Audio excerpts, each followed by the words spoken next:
السلام علیکم ناظرین، خبر شامل کرتے ہیں وہاڑی سے۔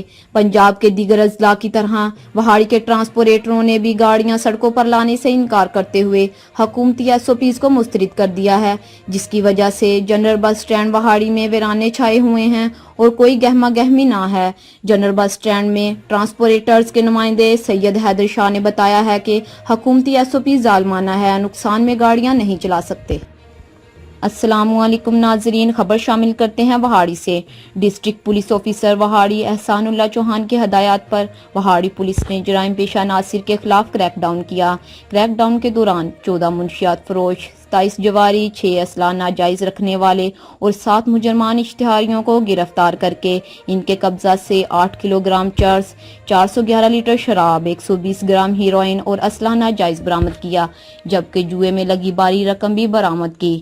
ڈسٹرکٹ پولیس آفیسر احسان اللہ چوہان کا کہنا تھا کہ ضلع بھر میں جرائم پیشہ عناصر کے خلاف کریک ڈاؤن جاری ہے اور قانون کی بالادستی قائم کرنے کے لیے بھرپور کارروائیاں جاری رکھی جائیں گی۔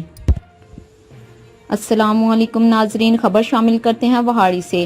صوبائی حکومت اور محکمہ خوراک کے فلور ملز مالکان کے ساتھ ناروا رویہ اور غلط پالیسیوں کے خلاف ملک بھر کی طرح وہاڑی میں بھی فلور ملز ایسوسی ایشن کے عہدیداران کی مکمل ہڑتال، فلور ملز کو بند کر کے تالے لگا دیے۔